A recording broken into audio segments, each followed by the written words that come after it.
আসসালামু আলাইকুম, শুভ বিকেল। যেখান থেকে আমার ভিডিও দেখছেন সকলকে আন্তরিক অভিনন্দন, শুভেচ্ছা, ভালোবাসা। বাংলা ভিশন নিউজ পোর্টালে একটি নিউজ।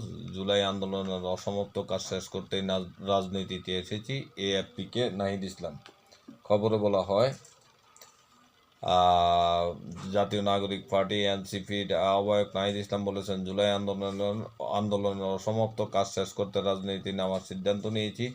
গত বুধবার বার্তা সংস্থা এএফপিকে দেওয়া এক সাক্ষাৎকারে এই কথা বলেন নাহিদ ইসলাম। আজ শুক্রবার সাক্ষাৎকারটি প্রকাশ হয়েছে। এএফপি বলছে, বৈষম্যবিরোধী ছাত্র আন্দোলনের ব্যানারে জুলাই আন্দোলনের নেতৃত্ব দিয়েছিলেন তরুণরা। 15 বছর ক্ষমতা থাকার পর শেখ হাসিনার সরকারের পতন হয় এই আন্দোলনের জেরে। এখন নাহিদ ইসলাম সেই আন্দোলন অসমাপ্ত কাজ শেষ করতে রাজনীতিতে নামার সিদ্ধান্ত নিয়েছেন। গত সপ্তাহে অন্তর্বর্তীকালীন সরকার থেকে পদত্যাগ করেছেন নাহিদ ইসলাম। তিনি নতুন নবগঠিত জাতীয় নাগরিক পার্টি নেতৃত্ব দিচ্ছেন। এএফপি আরও বলে, আগামী মার্চের মধ্যে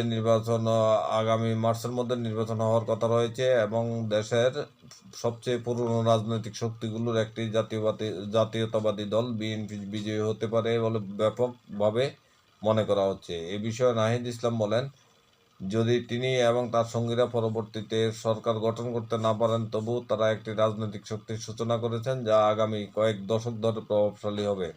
তিনি বলেন, কেউ জানতো না যে একটি অভ্যুত্থান হবে, কিন্তু তা ঘটেছে।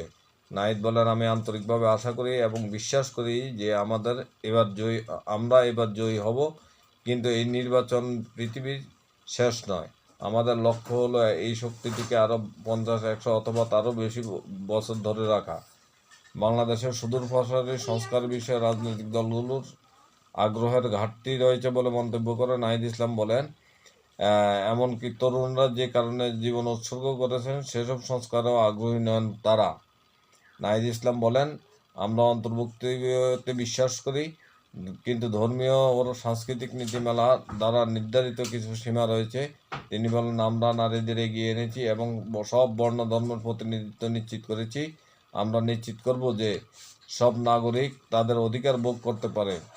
এই ছিল নাহিদ ইসলামের বক্তব্য। ভালো থাকবেন। আল্লাহ হাফেজ।